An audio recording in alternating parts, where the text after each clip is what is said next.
दोस्तों बहुत समय पहले की बात है। एक गांव में एक ऐसा घर जिस घर में दो भाई बहन बड़े ही प्रेम के साथ में, प्यार के साथ में रहते थे। बहन अपने भाई की केयर करती थी और भाई अपनी बहन की केयर करता था। वक्त आगे बढ़ता है, दोनों भाई बहन एक साथ जवान हो जाते हैं, क्योंकि बस थोड़ा ही अंतर था उनकी छुटाई और बड़ाई में। जब दोनों भाई बहन एक साथ जवान हो जाते हैं तो माता पिता सोचते हैं कि दोनों बच्चों की शादी एक ही दिन कर दी जाए। और इसी विचार से माता पिता ने क्या किया कि अपने दोनों बच्चों की शादी एक साथ कर दी। बेटी घर से चली जाती है और बहू घर में आ जाती है। बहू का नाम मालती होता है। बहू का व्यवहार भी बहुत अच्छा होता है और बहू अपने सास ससुर के, अपने पति की सेवा करती है। और ऐसे करके दोस्तों वक्त आगे बढ़ता जाता है। प्रभु की दोस्तों ऐसी लीला होती है कि जो बहन और जो भाई साथ साथ में जिनकी शादी हुई थी, वो बहन और वो भाभी यानी कि ननद भाभी साथ साथ गर्भवती हो जाती हैं। और इनका जो 9वां महीना है वो भी बिल्कुल साथ साथ में ही चलता है, बिल्कुल भी अंतर नहीं होता है। और माँ जो थी वो अपनी बेटी सुनीता को अपने घर में ही बुला लेती है। पिछले जमाने में, पहले के जमाने में ज्यादातर बेटियों की जो डिलीवरी हुआ करती थी मायके में हुआ करती थी, अक्सर मैंने देखा है। तो अपनी बेटी को माँ बुला लेती है वहीं पे, और बहू के भी दिन पूरे चल रहे हैं और बेटी के भी दिन पूरे चल रहे हैं। फिलहाल माता पिता इंतजार कर रहे हैं कि हमारे घर में किलकारियां गूंजेंगी। एक दिन एक वक्त ऐसा भी आ जाता है कि जो बहू थी उसके पेट में भी दर्द शुरू हो जाता है और जो बेटी सुनीता थी उसके पेट में भी दर्द शुरू हो जाता है। प्रभु की ऐसी कृपा है।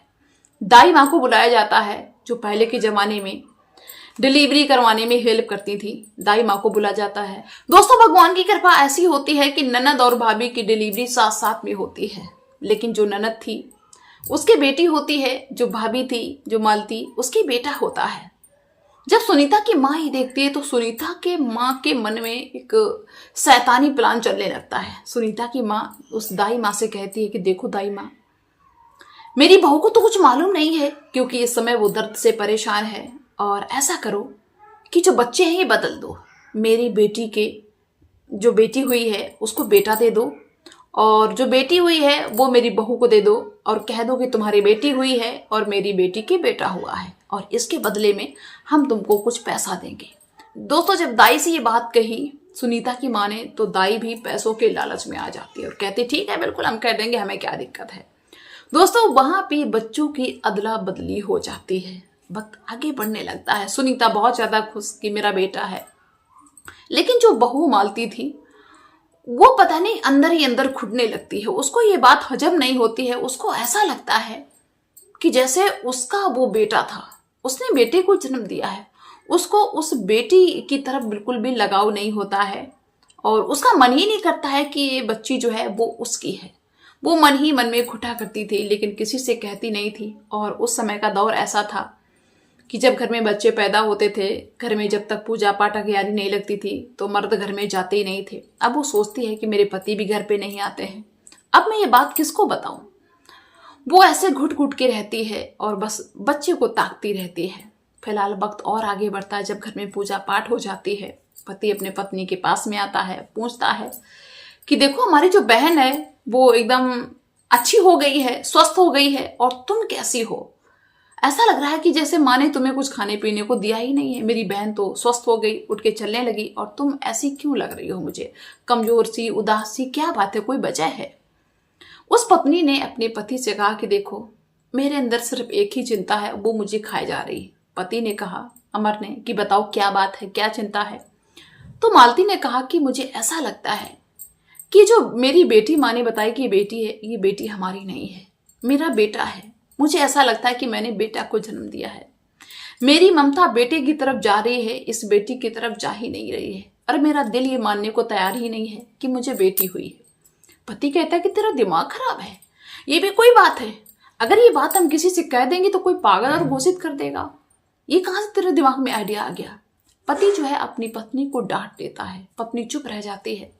वक्त आगे बढ़ता है, लेकिन जो बहू थी, मालती जो थी, वो हमेशा उदास ही रहती थी। उसका मन अंदर से अच्छा होता ही नहीं था। पति जब इस दृश्य को देखा करता था बहुत परेशान होता था। सोचता था कि इधर मेरी पत्नी मरी जा रही है कि बच्चा मेरा नहीं, और अगर मैंने माँ से ये बात पूछ ली तो माँ तो हंगामा खड़ा कर देगी, अब मैं करूँ तो करूँ क्या। पति बेचारा उदास रहने लगता है, सोचता है कि शायद है कि मेरी पत्नी का दिमाग बदल जाए, पत्नी का दिमाग बदल जाए। लेकिन जब पति को लगता है कि मेरी पत्नी का दिमाग बदलेगा नहीं, ये ऐसे तो पागल हो जाएगी, तो वो एक दिन अमर जो था वो प्रण कर लेता है कि आज अपनी माँ से हम ये बात पूछ जरूर लेंगे, चाहे कुछ भी हो जाए, लड़ाई आर पार की होगी। और अमर ने क्या किया कि अपनी माँ से पूछ लिया। माँ से कहा कि माँ, मेरी पत्नी जो मानती है वो कहती है कि जो बेटा है ये मेरा है और जो बेटी है ये दीदी की है। माँ ने इतनी बात सुनी, माँ ने तो भाई तहलका मचा दिया, हंगामा खड़ा कर दिया। अरे तेरी पत्नी की हिम्मत कैसे हुई, ऐसी भी कोई बात होती है, हम मौजूद थे, दाई मौजूद थी, मेरा भरोसा नहीं तो दाई माँ से पूछ ले जाके, ऐसा कहीं होता है। तो ये नया ड्रामा करके फेंक दिया, बेटा चुपचाप हो जाता है। लेकिन दोस्तों ये बात धीरे धीरे पूरे गांव में फैल जाती है, पूरे गांव में चर्चा का विषय बन जाती है कि 2 बच्चे घर में पैदा हुए हैं और उन बच्चों की अदला बदली हो गई, घर में लड़ाई हो रही है। यहाँ तक कि दोस्तों ये बात इतनी फैलती है कि गांव में पंचायत बिठा दी जाती है। जो गांव के बड़े बूढ़े लोग हैं वो पंचायत बिठाते हैं। पहले के ज़माने में पंचायत बहुत हुआ करती थी और पंचायत में जो भी फैसला सुनाया जाता था उसी को अटल माना जाता था। तो पंचायत में भाई बहू भी जाती, बेटी भी जाती, पूरा परिवार इकट्ठा होता है, पंच लोग पूछते हैं तो वही बात सामने रखी जाती है। लेकिन पंच अगर कुछ फैसला करना भी चाहे, इधर ना बेटी मानने को तैयार है ना बहू मानने को तैयार है, कोई मानता ही नहीं है। अब पंच परेशान की ऐसी मैंने समस्या आज तक देखी नहीं, जिसमें हम घंटों समय मैंने बर्बाद किया और कोई फैसला नहीं हो पाया। दोस्तों 4 दिन का समय बीत जाता है, पंच बेचारे परेशान, लेकिन इस पंचायत को नहीं कर पा रहे, ना बेटी मान रही ना बहू मान रही है। तब तक दोस्तों उस गांव से होके एक मुसाफिर गुजरता है। पहले के जमाने में लोग रिश्तेदारी में अगर जाते थे तो पैदल ही जाया करते थे गांव से होते हुए।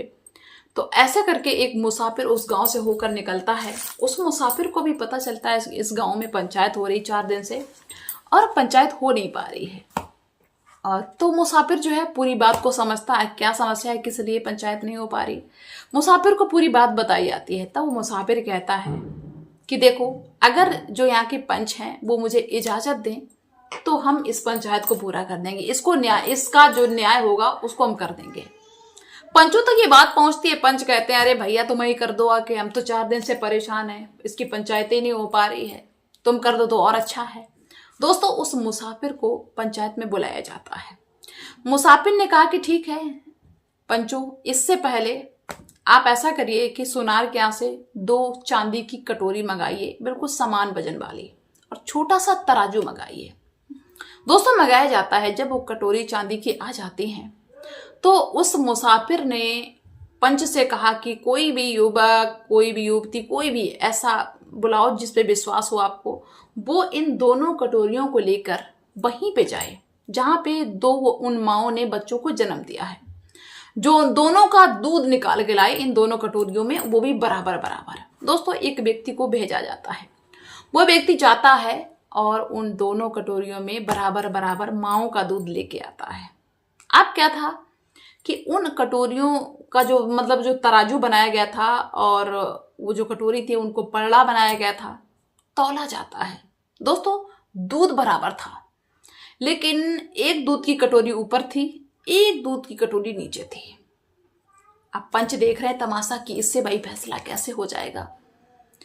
तो आप सभी लोग आश्चर्य की दूध बराबर है लेकिन ऊपर नीचे कैसे, तराजू में कोई गड़बड़ी। लेकिन उस मुसाफिर ने कहा कि तराजू को पूरी तरीके से चेक कर लो, तराजू में कोई गड़बड़ी नहीं है।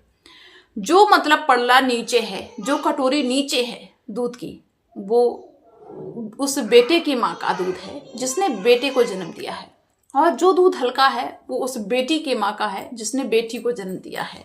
अब मुझे नहीं पता है कि कौन सा दूध किसका है। इससे पहले उस व्यक्ति को समझा दिया गया था जो दूध लेने गया था कि ध्यान रखना कि कौन सा दूध कौन सी कटोरी में किस माँ का दूध है। दोस्तों उस व्यक्ति को सामने लाया जाता है, उससे पूछा जाता है तो वो बता देता है कि जो वजन वाला है, ज्यादा वजन वाला, वो दूध उस बहू का है जो मालती है, और जो हल्की वजन वाली कटोरी थी वो बेटी जो सुनीता थी उसका है।